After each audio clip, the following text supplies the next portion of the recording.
جب بھی صبر و شکر کی بات کی جائے گی، تسلیم و رضا کا تذکرہ کیا جائے گا، تو یہ تذکرہ اہل بیت اور واقعہ کربلا کے بغیر ادھورا رہے گا۔ قربانی بہت سے لوگوں کے نزدیک جو ہے وہ صرف ایک لفظ ہے، لیکن بعض جو خاص قسم کے لوگ ہوتے ہیں ان کے نزدیک قربانی ایک زندگی کا اصول ہے۔ اور بات پتہ بھلا کیا ہے کہ بعض لوگ اپنا سر بچانے کے لیے اپنا ہاتھ دے دیتے ہیں، لیکن بعض لوگ اپنا ہاتھ بچانے کے لیے اپنا سر دے دیتے ہیں، سر کی قربانی دے دیتے ہیں۔ اور امام حسین رضی اللہ تعالی عنہ نے میدان کربلا میں یہی تو کیا، یزید کے ہاتھ میں ہاتھ نہیں دیا، اس کی بیعت نہیں کی، لیکن اپنا سر میدان کربلا میں قربان کر دیا، اور پتا تھا کہ ہاتھ دے دیا تو پھر تو سارا کھیل ہی یزید کی طرف ہو جائے گا۔ امام حسین رضی اللہ تعالی عنہ وہ ہستی ہیں کہ جنہوں نے مدینہ پاک چھوڑا۔ آج جو حجاج کرام مدینے میں کچھ لمحات گزار کے آئے ہیں تو ان سے ذرا پوچھئے گا ان کی کیفیت کہ کیسی کیفیت ہے، تو وہ انہی یادوں میں کھوئے ہوتے ہیں، اور وہاں گزارے ہوئے چند لمحات ایسے گزرتے ہیں کہ وہاں سے آنے کا دل ہی نہیں کرتا۔ اور یہاں امام حسین رضی اللہ تعالی عنہ کو دیکھیے کہ مدینہ پاک چھوڑا، جہاں ولادت ہوئی ہے، جہاں پیدائش ہوئی ہے، وہ حسین کے جن کے گھر کا دروازہ مسجد نبوی میں کھلتا، وہ مدینہ پاک پیارے آقا علیہ الصلوۃ والسلام کی قبر انور کو چھوڑ کر دین کی خاطر میدان کربلا کی طرف آئے۔ اور سب سے جو بڑی بات تھی اس شہادت میں، امام حسین رضی اللہ تعالی عنہ کی شہادت میں سب سے بڑی بات کہ آپ تنہا شہید نہیں ہوئے، اور ایسا بھی نہیں تھا کہ آپ پہلے شہید ہوئے اور آپ کے خاندان والے بعد میں شہید ہوئے، بلکہ حالت یہ تھی، وہاں تو واقعہ کچھ اس طرح تھا کہ آپ رضی اللہ تعالی عنہ 72-73 جو ہے وہ تن اپنے کندھے پر اٹھا کر اپنے خیمے تک چھوڑ آئے ہیں۔ سب سے پہلے آپ کے بیٹوں کی قربانی ہوئی، خاندان کے افراد شہید ہوئے، آپ کے جو ہے وہ دوست اور رفقا شہید ہوئے، پھر آپ رضی اللہ تعالی عنہ میدان کربلا میں جو ہے وہ شہید ہوئے، اور پھر آپ نے شہادت کا جام نوش فرمایا۔ یعنی کہ وہ ہمت توڑنے والے جو کام ہیں وہ پہلے ہو چکے تھے، لیکن حسین وہ ہیں کہ جن کی ہمت پھر بھی نہیں ٹوٹتی، 72-73 تن اپنے کندھوں پر اٹھا کر اپنے بیٹوں کے لاشیں اپنے ہاتھوں میں جو ہے وہ ان کے دم توڑتے ہیں، اور عزیز رشتہ دار جو ہے وہ دم توڑتے ہیں، لیکن پھر بھی امام حسین کے پاؤں ڈگمگاتے نہیں، اور یزیدیوں کے پرخچے اڑانے کے لیے میدان جنگ میں کود پڑتے ہیں۔ یہ ہے حسین کہ جن کی شہادت قیامت تک یاد رکھی جائے گی۔ یہاں ایک سوال یہ بھی پیدا ہوتا ہے کہ امام حسین رضی اللہ تعالی عنہ نے یزید کی بیعت کیوں نہ کی؟ بیعت کر لیتے تو یہ واقعہ پیش ہی نہ آتا، یہ ساری درد بری جو داستان ہے کربلا کی یہ پیش ہی نہ آتی، بیعت کر لیتے۔ لیکن یاد رکھے یہ اس کے پیچھے بہت بڑا مقصد تھا، بہت بڑا مقصد تھا۔ میدان کربلا میں دو فلسفے تھے، ایک فلسفہ یزیدیت کا تھا جس کا دعویٰ یہ تھا کہ مائٹ از رائٹ، یعنی طاقت ہی سب کچھ، طاقت ہی سچائی ہے، طاقت ہی سب کچھ ہے، اگر آپ کے پاس طاقت ہے تو آپ کچھ بھی کر سکتے ہیں۔ لیکن ایک فلسفہ تھا حسینیت کا جس کا مقصد یہ تھا، جس کا دعویٰ یہ تھا کہ رائٹ از مائٹ، کہ سچ طاقت ہے، حق طاقت ہے، نہ کہ طاقت حق ہے، حق طاقت ہے۔ یہ حسینیت کا فلسفہ تھا۔ تعداد کی قلت میٹر نہیں کرتی، بلکہ آپ کا حق ہونا میٹر کرتا ہے۔ اگر آپ حق پر ہیں،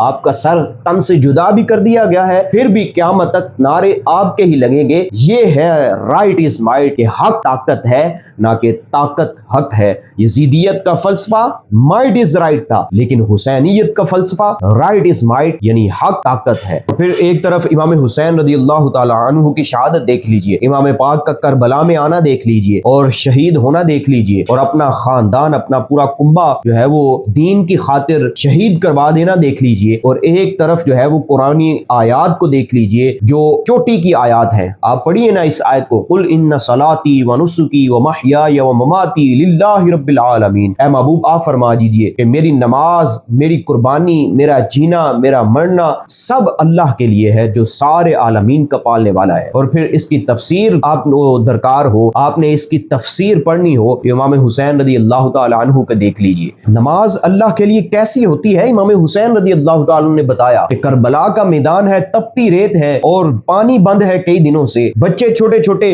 اپنی زبان پیاس کی وجہ سے سوکھی زبان باہر نکالتے ہیں، لیکن امام حسین رضی اللہ تعالی عنہ کا خیمہ ہے کہ جب بھی نماز کا وقت ہوتا ہے تو وہاں سے اللہ اکبر کی صدائیں آتی ہیں، قرآن پاک کی تلاوت کی صدائیں آتی ہیں۔ امام حسین نے بتایا کہ نماز کیسے اللہ کے لیے ہوتی ہے۔ اور پھر آخری مرحلہ دیکھ لیجئے کہ جب ان یزیدیوں نے وار کیا تو امام علی مقام کا سر جو ہے وہ سجدے میں تھا. اور پھر قربانی کیسے اللہ کے لیے ہوتی ہے حسین نے بتایا, اور پھر جینا اور مرنا کیسے اللہ کے لیے ہوتا ہے امام حسین رضی اللہ تعالی عنہ. یہ 15 دن کا واقعہ تھا کربلا کا. آپ یہ پوری زندگی پڑھ لیجئے, یہ قرآنی آیت کے پوری زندگی کے جو اصول ہیں آپ کو ان 15 دنوں میں امام حسین کی زندگی میں مل جائیں گے. اور پھر جب آپ یہ آیت پڑھتے ہیں وَلَنَبْلُوَنَّكُمْ بِشَيْءٍ مِّنَ الْخَوْفِ وَالْجُوعِ وَنَقْصٍ مِّنَ الْأَمْوَالِ وَالْأَنفُسِ وَالثَّمَرَاتِ وَبَشِّرِ الصَّابِرِينَ, اس آیت پاک کی تفسیر امام حسین کی سیرت ہے. امام حسین کا کربلا میں آنا ہے. اللہ نے فرمایا نا کہ ہم تمہیں آزمائیں گے بھوک سے, خوف سے, پھلوں میں, جانوں میں, مالوں میں کمی کر کے.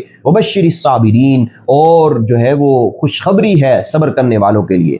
آپ کربلا کے میدان کی طرف جب دیکھتے ہیں, آپ پڑھتے ہیں جب کربلا کی داستان, تو آپ محسوس کریں گے کہ یہ ساری آزمائشیں بیک وقت امام حسین رضی اللہ تعالی عنہ پر میدان کربلا میں ٹوٹ پڑی تھی. اور یہ بھی یاد رکھیں کہ عام انسان پر صرف ایک ہی آزمائش آتی ہے. کسی کے پاس اولاد ہے تو مال کوئی نہیں, کسی کے پاس مال ہے تو اولاد کوئی نہیں. یعنی بیک وقت آپ اس آیت پاک کو پڑھیں گے, اس کے ترجمے کو پڑھیں گے, اس کی تفسیر کو پڑھیں گے, تو آپ اگر جو ہے وہ انالیسس کریں گے تو دیکھیں گے کہ کسی بھی انسان پر بیک وقت یہ ساری مصیبتیں نہیں پڑتی, بلکہ کسی ایک پر ایک پڑے گی تو دوسرے پر دوسری پڑے گی. لیکن میدان کربلا میں امام علی مقام امام حسین رضی اللہ تعالی عنہ پر یہ ساری کی ساری مصیبتیں اور یہ سارے کے سارے جو ہے وہ آزمائشیں ایک ہی وقت پر آئی. اور امام حسین وہ ہیں کہ جنہوں نے پھر بھی صبر کر کے دکھایا اور بتایا کہ صبر کیسے کرتے ہیں, ایسے کرتے ہیں. ہمیں چاہیے کہ ہم پورا سال جو ہے وہ اہل بیت کا تذکرہ کریں, کیونکہ ان کے تذکرے سے محبت بڑھتی ہے, اور خاص طور پر ان دنوں میں اہل بیت کا تذکرہ کریں. اسی لیے تو ہمیں اہل بیت کا تذکرہ اور ان کی سیرت پڑھنے کے لیے کہا گیا نا. یہ حضور نے فرمایا کہ میرے اہل بیت اور قرآن ایک ہی ہے, ان کو مضبوطی سے تھامنا, ان کو مضبوطی سے تھامنا. کیوں فرمایا؟ کیونکہ ان کی زندگی میں ہمارے لیے بہت سارے درس ہیں. ایک ان کا پورا زندگی کا سٹرکچر لرننگ انسٹیٹیوٹ ہے, اور خاص طور پر یہ کربلا کے 15 دن یہ تو ہمارے لیے خاص طور پر ایک بڑی درسگاہ ہے, ایک بہت بڑے اسباق کا جو ہے وہ ایک مجموعہ ہے. سب سے پہلا درس ہمیں جو اس کربلا کے واقعہ میں ملتا ہے وہ یہ ہے کہ جو ہے وہ معیار پر سمجھوتا نہ کیا جائے, کبھی بھی معیار پر سمجھوتا نہ کرے. یزید کیا کہتا تھا کہ دولت لے لو, گورنری لے لو, عہدہ لے لو, اور جو ہے وہ میری بیعت کر لو. کہ اسے پتا تھا کہ امام حسین رضی اللہ تعالی عنہ کی ایک دفعہ جو ہے وہ مہر لگ جائے مجھ پر اور میری یہ بیعت کر لیں, پھر یہ میرے جو سارے کالے کارنامے ہیں یہ تو سچ مانے جائیں گے. کیونکہ امام حسین رضی اللہ تعالی عنہ اس وقت جو ہے وہ سب سے زیادہ متقی آپ کی شخصیت تھی, سب سے زیادہ پرہیزگار شخصیت تھی, اور حسب و نسب کے اعتبار سے سب سے زیادہ اعلیٰ شخصیت امام حسین کی تھی اس وقت. اور اگر امام حسین ہی بیعت کر لیتے تو پھر اس کے کالے کرتوتوں پر تو مہر لگ جاتی تصدیق کی, توثیق کی. تو وہ یہ جانتا تھا کہ امام حسین کی اگر بیعت ہو گئی تو پھر جو ہے وہ سب خیر ہے, اسی لیے وہ امام حسین کے پیچھے پڑا ہوا تھا. لیکن امام حسین رضی اللہ تعالیٰ نے بتایا کہ جان دے دوں گا, سر کٹا دوں گا, بچے اپنا سارا کا سارا کنبا لٹاؤں دوں گا, لیکن دین کے پرچم کو باطل کے سامنے نہیں جھکاؤں گا. اور معیار پر بالکل سمجھوتا نہ کیا اور بتایا کہ نہیں بھائی میں آل نبی اولاد علی ہوں, میں نہیں سمجھوتا کروں. دوسرا درس یہ ملتا ہے کہ وہاں شہادتیں ہوئیں, پیاس کی شدت تھی, بھوک کی شدت تھی, لیکن نمازیں پھر بھی قضا نہ ہوئی, قرآن پاک کی تلاوت پھر بھی بند نہ ہوئی. آج تو ہم قلین بچے ہیں پھر بھی نمازیں نہیں پڑھتے, اے سی لگے ہیں پھر بھی تلاوت قرآن پاک پڑھنے کے لیے نہیں بیٹھتے.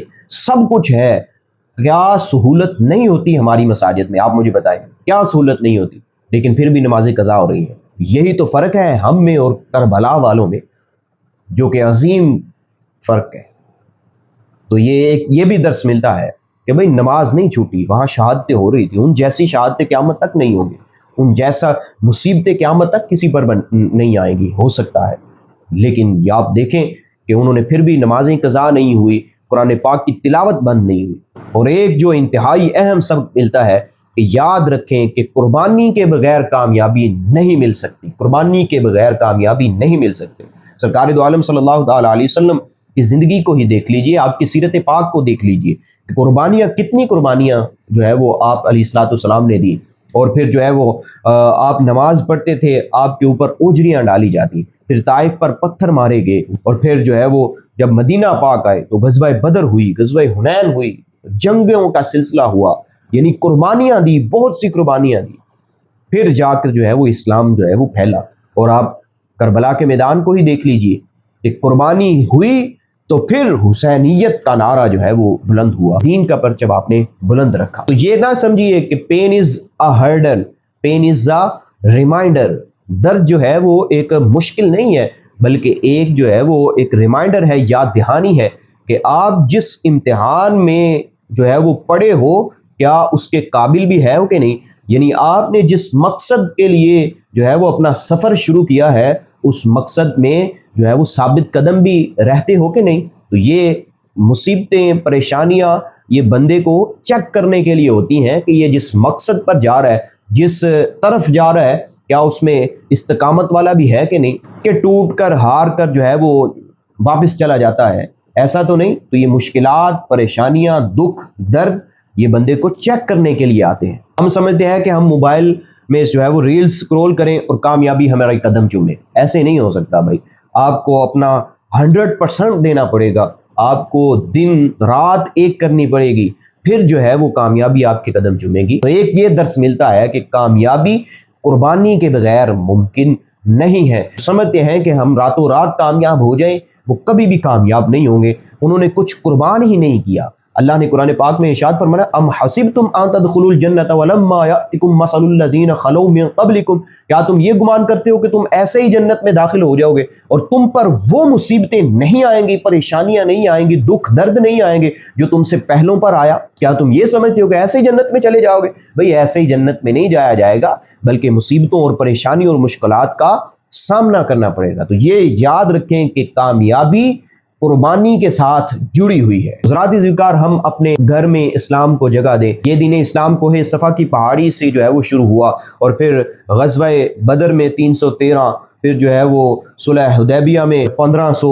پھر فتح مکہ والے دن جو ہے وہ 10,000، اور پھر حجۃ الوداع میں لا تعداد، اور پھر یہ چلتا چلتا کربلا کے میدان سے ہوتا ہوتا جو ہے وہ ہمارے گھر میں پہنچا ہے، اور آج اسلام ہمارے گھر پر دستک دیتا ہے اور اپنا اندر آنے کو کہتا ہے، لیکن ہم جو ہے وہ اپنے اعمال سے اسلام کو گویا یہ کہہ رہے ہیں کہ ہمارے گھر میں آپ کے لیے کوئی جگہ نہیں ہے، ہماری سکرین پر تو شیطان ناچتا ہے، ہمارے ہاں تو حق غصب کیے جاتے ہیں، دوسروں کے حقوق کا خیال ہی نہیں رکھا جاتا، ہم جھوٹ چوٹی کا بولتے ہیں، ہم سے نمازیں نہیں پڑھی جاتی، ہم سے روزے نہیں رکھے جاتے، ہم جو ہے وہ مساجد کی طرف نہیں جاتے، قرآن پاک کی تلاوت جو ہے وہ ہم نہیں کر سکتے، تو گویا ہمارے گھر میں تو آپ کے لیے کوئی جگہ نہیں، گویا ہم یہ کہہ رہے ہیں۔ حضرات ذکر، اپنے گھر میں اسلام کو آنے دیجئے۔ کربلا کے میدان سے یہ چلا تھا اسلام۔ اگر خدا نخواستہ لمحہ فکریہ ہے یہ کہ اگر کل قیامت والے دن حضرت امام علی مقام امام حسین رضی اللہ تعالیٰ نے حضور علیہ السلام سے عرض کی کہ اے نانا جان، میں نے تو اپنا علی اصغر، علی اکبر قربان کر دیا، لیکن دین کو نہیں جھکنے دیا، دین کو سر بلند کیا، اپنی گردن جو ہے وہ کٹا دی، اپنا سارا کا سارا کنبا لوٹا دیا، لیکن دین کو نہیں جھکنے دیا۔ اور آج یہ دیکھیں آپ کے امتی کہ سب کچھ موجود تھا، لیکن پھر بھی اسلام کو اپنے گھر میں نہیں لاتے تھے، اسلام کو اپنے آپ پر نافذ نہیں کرتے تھے۔ اگر یہ گفتگو ہو گئی وہاں قیامت والے دن تو پھر ہم کیا کریں گے؟ ذرا میں بھی سوچوں اور آپ بھی سوچیں کہ ہم کدھر جائیں گے۔ تو یہ واقعہ کربلا اب خود بھی جو ہے وہ پڑھیں، خود بھی سنیں اور اپنے بچوں کو بھی سنائیں، اور اس سے حاصل ہونے والے جو اسباق ہیں ان کی تعلیم اپنے بچوں کو دیں۔ حضور علیہ السلام نے بتایا نا، آپ نے ارشاد فرمایا کہ 3 چیزیں اپنی خود بھی سیکھو اور اپنی اولاد کو بھی سکھاؤ۔